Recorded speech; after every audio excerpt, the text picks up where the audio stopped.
et bienvenue dans JDM Rejects, le premier de la saison 4. Petite piqûre de rappel, cette émission est faite pour vous parler d'articles qui sont passés devant moi durant la sélection des articles du journal du Micmac et qui n'ont pas été retenus, soit parce que j'avais trouvé mieux, soit parce qu'il n'y avait pas vraiment beaucoup de vannes à faire sur l'article, soit parce que c'est trop gore, ou soit parce que c'est possiblement des fakes. On essaye de faire ce qu'on peut pour vous chroniquer des articles qui sont a priori vrais, en faisant vraiment gaffe aux agences de presse qui traitent les articles et les dépêches qui les publient. Mais bon, on tombe quand même face à des choses assez incroyables, du coup on vous partage ça ici. Allez, sans plus attendre, premier article.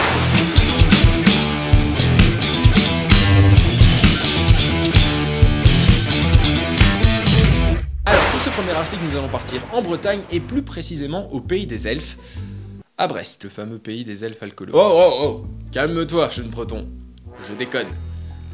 À peine. Bon alors, la situation dont je vais vous parler est assez ouf, elle s'est passée du coup pendant cet été à Brest, et elle met en scène 3 personnes. Grosso merdo, durant un week-end, un couple fait venir une de leurs potes chez eux pour passer une petite soirée tranquillement Covid-friendly. Mais bon, par après, l'ami en question, qui est une nana, va faire une proposition qui pour le coup n'est pas du tout Covid-friendly. Bon bah meuf, il commence à se faire tard, on te revoit bientôt, on se refait une soirée à l'occasion. Franchement, je suis chaud pour qu'on se revoie bientôt, mais je ne me casse pas d'ici avant qu'on ait fait l'amour tous les 3. Ok, je suis censé rigoler? Bah je sais pas, peut-être quand je toucherai ton gros phallus.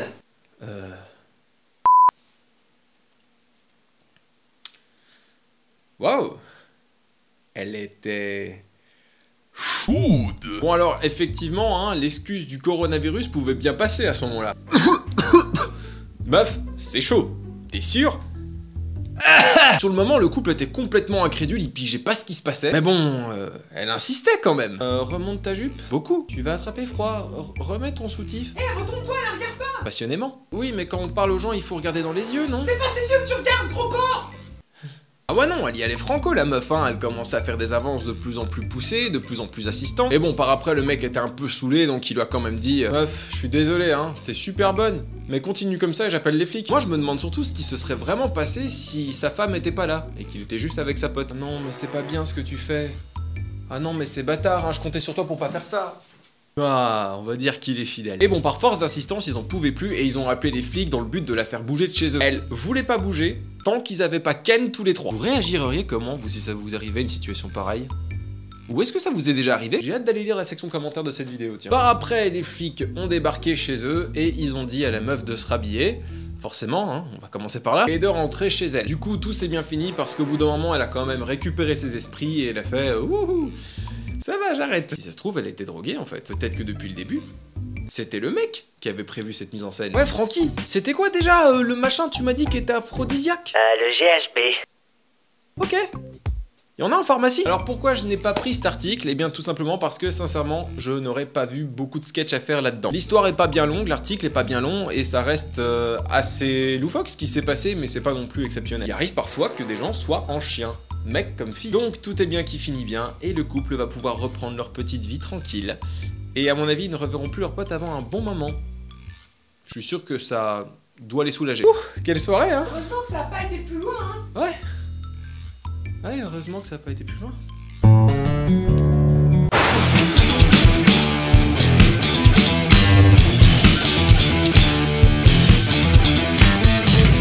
Alors, le deuxième article, vous êtes vraiment nombreux à me l'avoir envoyé sur les réseaux sociaux et j'ai décidé de pas le chroniquer parce que je trouve l'info marrante, mais sans plus. Mais c'est vrai que l'article est rigolo en soi. On part en Angleterre, dans un zoo plus précisément, et voici la situation. Imaginez, hein, vous vous promenez dans un zoo familial avec vos gosses. Ils sont en âge d'apprendre les bonnes mœurs de la société, mais heureusement, ils n'ont pas encore l'âge d'apprendre le français avec Caris ou Booba. Mais bon, pas de souci à ça, un zoo a prévu ce qu'il faut pour ça. Regarde fiston, c'est des beaux perroquets qu'on voit là. Arrête, confiance, Thérèse. Et ta mère, ils disent quoi, papa? Rien. C'est un langage bien spécifique aux perroquets, hein, ils disent qu'ils s'aiment, voilà. Vas-y, t'as dit quoi? Nique ta mère. Putain, mais lui répondez pas, vous non plus.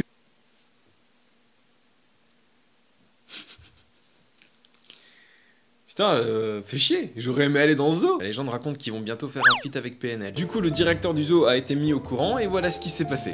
Thérèse, yes. Au goulag. Allez les enfants, qui veut un menu chicken dips chez McDo? Ces perroquets sont juste exceptionnels. En fait, selon l'article, ce qui se serait passé, c'est que ces perroquets ont été donnés justement par des familles aux zoos, car durant la quarantaine, en fait, le nombre de donations d'oiseaux a énormément augmenté en fait depuis la pandémie. Et visiblement, les anciens propriétaires de ces piafs leur ont appris les bases de la vie. Insulter le premier venu de grosse pute.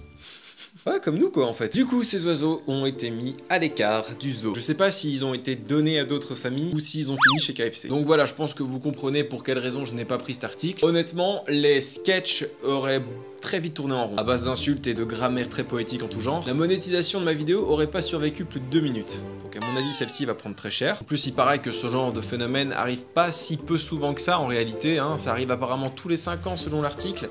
Je crois que c'est le directeur du zoo qui a dit ça. Et ce qui fait que ces piafs ont un langage aussi châtié, ben c'est grâce à leur proprio quoi. Comme si tout d'un coup les perroquets sont devenus les animaux de prédilection des baraquis. Bah, y a un petit Dédé qui a acheté à Doberman, moi j'avais plus beaucoup d'air chaud parce que les allocations payaient pas assez vite, mais je me suis quand même pris un perroquet, hein. Je lui ai appris les mots les plus importants de la vie, comme ça si un jour il est face à une situation de crise, il peut rétorquer. Suce-moi. Voilà, je suis fier de toi là. Et maintenant passons au dernier article.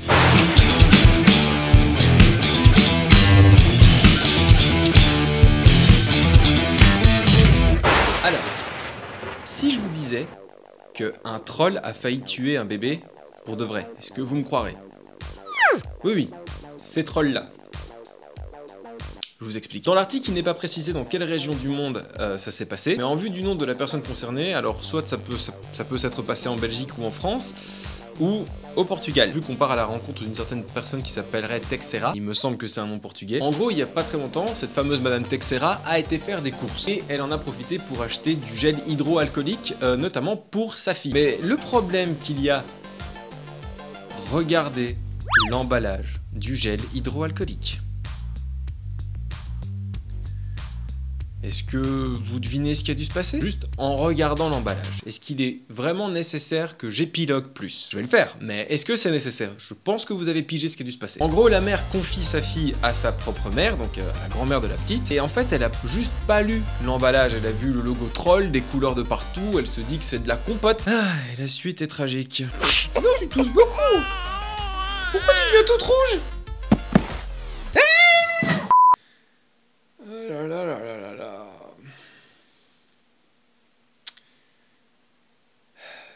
Elle est morte. Non, je déconne. Mais bordel de merde.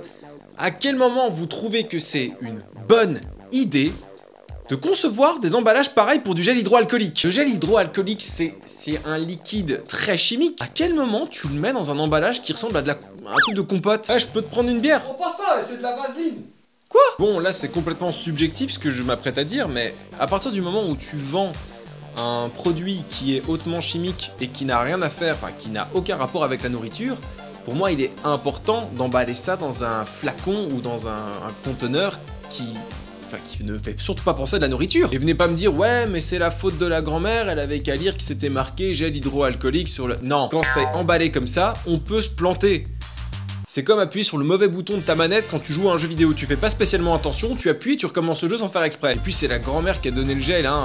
Malheureusement, à partir d'un certain âge, ton odorat et ton goût ne sont plus aussi développés. Tu fais pas gaffe. Par contre, si vous avez envie de vous taper des barres et d'aller lire une belle section de commentaires de boomers, allez lire ceux qui sont sur l'article, c'est dans la description. Du coup, par après, la mère a milité justement par rapport à ça sur les réseaux sociaux en disant n'achetez surtout pas ces beaux emballages pour du gel hydroalcoolique, prenez des emballages beaucoup plus classiques. L'entreprise a répondu derrière, miskin. Non, je déconne. Je vous rassure, on va mettre de beaux emballages qui font bien comprendre que c'est pas de la nourriture.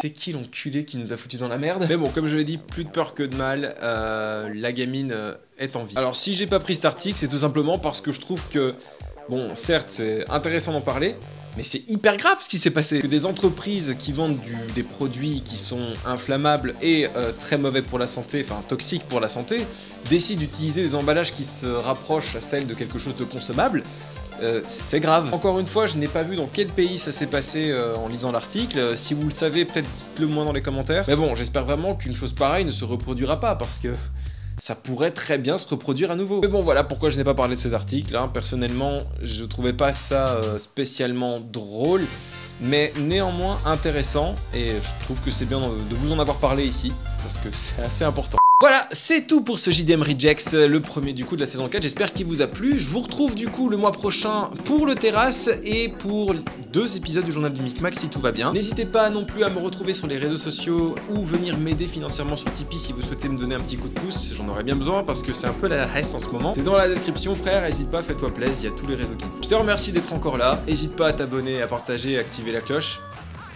J'aime vraiment pas dire ça en fait. A bientôt sur internet, salut.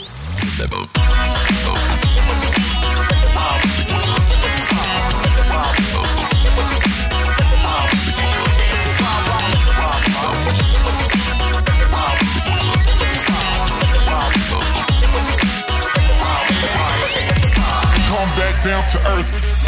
Won't last long according to the weatherman, according to the reverend. You better pray. What would you rather be, the predator or prey? Me and my conscience had a talk today. Told me when I see the trouble, better walk away.